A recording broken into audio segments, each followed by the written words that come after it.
용기란 어려움, 위험, 도전을 두려워하지 않고 자신을 방해하거나 어렵게 만드는 일에 과감하게 맞서고 다른 사람이 두려워하는 일에 과감히 뛰어드는 것입니다. 전쟁부터 평시까지 언제 어디서나 용기 있는 정신이 발휘됩니다.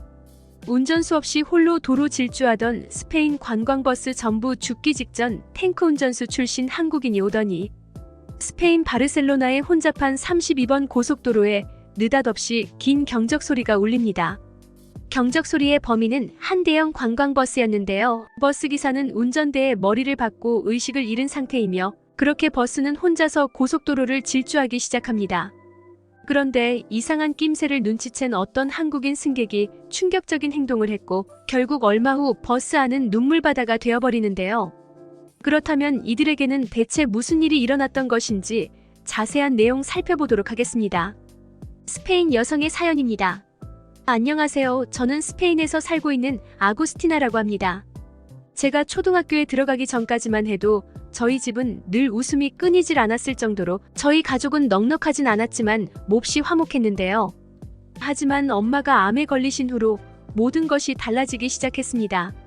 막대한 수술비와 치료비로 인해 가세는 급격하게 기울었고 급기야 제가 중학생이 되었을 때는 평범한 사무직 회사원이셨던 아빠가 일을 그만두고 버스기사로 일하게 되었거든요. 평범한 사무직 월급으로는 엄마의 치료비를 감당할 수가 없었기 때문이죠. 아빠가 새로 취직한 곳은 일반 버스 회사가 아니었습니다. 아빠는 관광버스 기사로 일하게 되셨는데 그곳은 일이 굉장히 고되기로 유명한 회사였죠.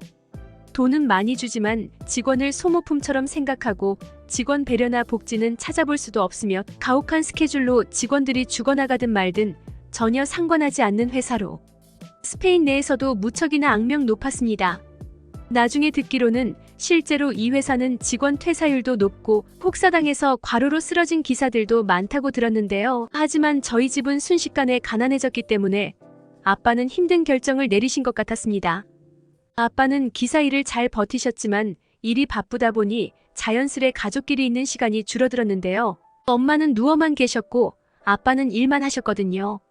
그래서 저는 아빠와 시간을 보내기 위해 가끔은 아빠의 관광버스에 탑승하기도 했습니다.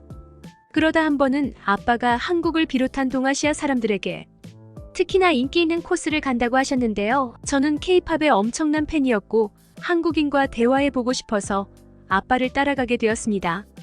하지만 운이 나쁘게도 하필이면 그날은 중국인 단체 관광객들이 버스에 타게 돼서 거의 다 중국인에 한국인은 2명만 탑승했다고 하더라고요. 그런데 신기하게도 저는 동양인을 자주 보지 못했지만 누가 한국인인지 확실하게 구분할 수 있겠더라고요. 확실히 한국인들은 세련된 외모와 스타일을 가지고 있었거든요. 어쨌든 그렇게 버스는 출발했고 버스가 출발한 지 30분도 지나지 않아서 문제가 터지고 말았습니다. 왜냐하면 중국인들이 난동을 부리기 시작했거든요. 그들은 슬그머니 이상한 중국 노래를 크게 틀어놓기 시작하더니 갑자기 술을 꺼내서 버스 안에서 술 파티를 벌이더라고요. 아빠는 그들을 말렸으나 중국인들은 담배까지 피우면서 아빠를 무시했습니다. 그래서 참다 못한 아빠는 유일하게 알고 있다는 중국어를 말하면서 그들에게 주의를 줬는데요. 아빠는 중국인들을 많이 상대해봤고 중국인들은 무조건 이 말을 해야 그나마 알아듣는다고 하셨거든요. 중국분들 버스 안에서 더 이상 난동을 부리시면 전부 하차 조치하겠습니다. 이건 저희 버스회사 내규이며 당신들은 이미 동의서에 서명을 했을 겁니다. 그러자 시끄럽게 떠들며 술을 마시던 중국인들이 일순간 조용해졌어요. 그리고 어떤 중국인 한 명은 화가 잔뜩 났는지 소리를 지르며 아빠에게 다가오더군요. 그는 중국어로 말했기 때문에 무슨 말을 한 건지는 모르겠지만 아마 욕을 하는 것 같았습니다. 아빠는 그 중국인에게 위험하니 앉으라고 요구했고 스페인어를 알아듣지 못한 그 중국인은 연신 아빠의 얼굴에 담배 연기를 뿜다가 재화에 못 이기겠는지 그대로 술병으로 아빠의 머리를 내려쳤습니다. 그에겐 엄청난 술 냄새가 났고 아마 술에 취해 제대로 된 사고를 할 수 없던 것 같았는데요. 술병에 머리를 맞은 아빠는 그대로 고꾸라지셨고 곧 버스 핸들에 머리를 파묻고 그대로 정신을 잃고 말았습니다. 그때 저는 놀라고 무서워서 그대로 몸이 굳어져 버렸는데요. 아빠가 너무 걱정되기도 했지만 눈이 풀린 채 술병을 들고 씩씩대고 있는 중국인 남성의 모습은 정말 공포 그 자체였거든요. 그런데 이건 아빠와 중국인만의 문제는 아니었습니다. 차량이 쌩쌩 달리고 있는 고속도로 한복판에서 대형 버스 기사가 정신을 잃다니 이건 정말 큰일이었거든요. 자칫하다간 이 버스에 탑승한 모두가 죽을 수도 있는 긴박한 상황이었고 대형 차량을 운전할 수 있는 사람도 극히 드물기 때문에 정말 아찔했습니다. 하지만 그 중국 남성은 의식을 잃고 쓰러진 아빠를 보고도 분이 안 풀렸는지 아빠에게 추가적인 폭행을 가하려고 했는데요. 그때 중국인 무리에 섞여 있던 한국인 남성 2명이 달려나왔습니다. 그리고 한 명은 그 중국인 남성을 제지했고 한 명은 재빨리 운전대를 넘겨받아서 아빠 대신 운전을 하기 시작했죠. 다행히도 아빠가 폭행을 당하자 환호하던 중국인들은 죽기는 또 싫었는지 술에 취한 중국인 남성을 말리기 시작했는데요. 그 덕에 나머지 한 명의 한국인도 재빨리 달려와 쓰러진 아빠에게 응급조치를 취하기 시작했습니다. 심각한 부상을 입으셨는지 의식을 잃은 채 몸을 벌벌 떠시던 아빠는 한국인의 응급처치에 점점 의식을 회복하는 듯했고 저는 너무 놀라기도 하고 안심이 되기도 해서 그 자리에 주저앉아 눈물만 흘릴 수밖에 없었습니다. 한국인이 아니었다면 아빠는 물론이고 버스에 탑승한 저희 모두가 죽었을 수도 있다고 생각하니 더욱 아찔하기도 했죠. 어쨌든 그렇게 한국인 남성 2명의 환상적인 도움 덕분에 저희는 성공적으로 고속도로를 달릴 수 있었는데요. 제가 옆에서 눈물을 흘리고 있자 운전을 하던 한국인은 저를 보더니 씩 웃으면서 영어를 구사하며 저를 안심시켜 주었어요. 되게 어려 보이는데 몇 살이야? 아까 보니까 쓰러진 기사님이 내 아버지 같던데. 아버지는 무사하실 테니 걱정하지 마. 우리 둘 다 한국의 군대를 다녀왔고 내 보직은 대형 차량 운전병이라서 이런 버스를 밥 먹듯이 몰아봤거든. 저기 내 아버지를 돌보고 있는 친구는 전차 조종수 특기로 군대에서 응급처치를 배웠기 때문에 너무 걱정할 것 없어.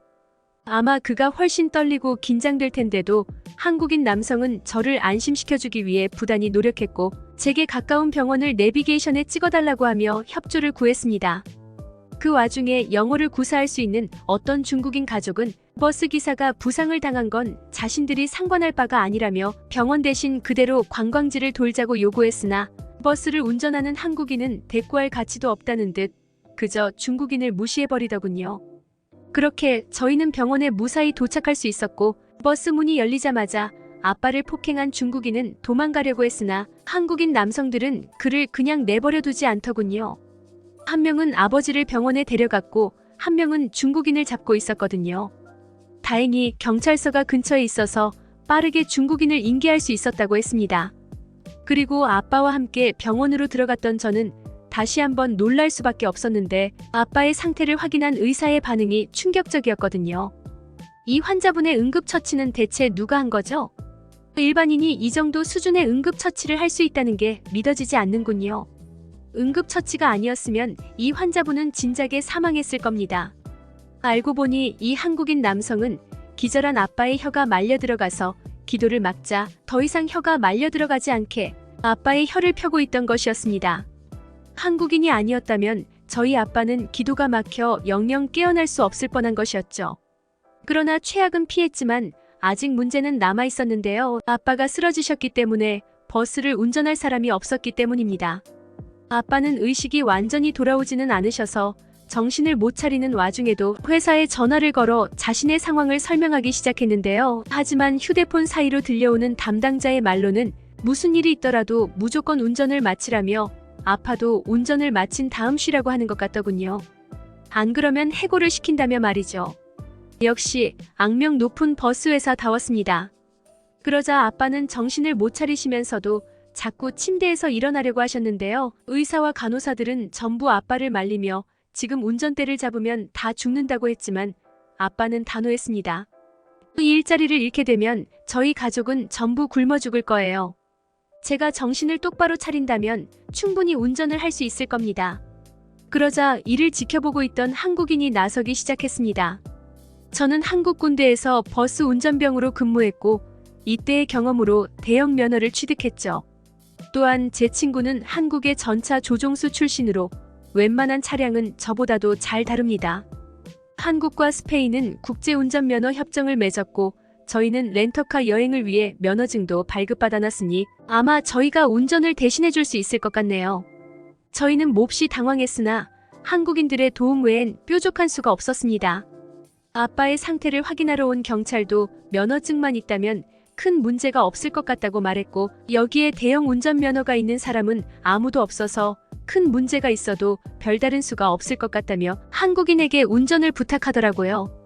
아빠는 몹시 걱정하시면서도 저보고 이 한국인 옆에 있으면서 그동안 버스를 타면서 봤던 여러 정보들을 알려주라고 하셨습니다. 저는 속으로 그저 한국의 일반인인데도 탱크 운전과 대형 버스 운전을 할 수 있다니 한국은 대체 뭐하는 나라인 거지? 하는 경외심이 들었으나 어쨌든 그렇게 저희의 모험은 시작되었습니다.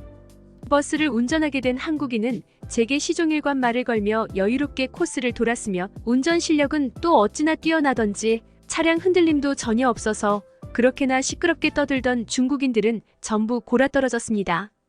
어떻게 한국인들은 처음 몰아보는 대형 차량도 마치 버스기사 직업을 가진 전문가처럼 능숙하게 볼 수가 있는 것이며 위기 상황에서도 마치 이 상황이 일어날 것을 예상이라도 한 것처럼 침착하게 대응하는 것인지 정말 충격의 연속이었습니다.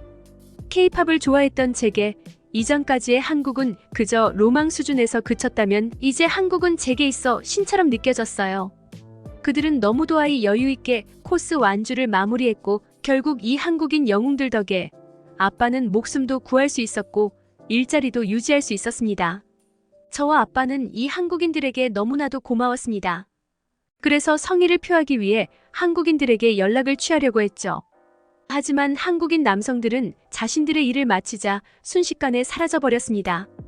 따라서 저희는 그들에게 제대로 된 감사 인사를 전할 수는 없었지만 절망스러운 상황에도 최선을 다해 살아가는 게 저희 가족에게 새로운 희망을 선물해준 한국인들에게 그나마 감사를 전하는 길이라고 생각했죠. 그래서 매사에 최선을 다하고 긍정적으로 살아가기 시작했습니다. 그리고 그 즈음 이 사건이 스페인 내에서 엄청난 주목을 받게 되었고 회사는 마지못해 단체 중국인 관광객을 받지 않겠다고 발표했는데요. 중국인 단체 승객들이 없어지니 단기적으로는 매출이 줄었지만 결국 시끄러운 중국인들이 없어지니 많은 외국인 관광객들이 아빠가 속한 회사의 버스를 찾기 시작했습니다. 아빠는 더욱 바빠졌지만 엄마의 치료비를 벌 수 있다는 사실에 감사해하셨고 엄마도 마지막이라고 생각하고 받은 수술에서 기적과도 같은 호전을 보여서 저희 가족은 새로운 희망을 엿볼 수 있게 되었답니다. 이 모든 일들이 한국인들과의 인연 직후에 일어난 일들이라 저희는 한국인들을 행운을 가져다준 천사라고 생각하고 있답니다.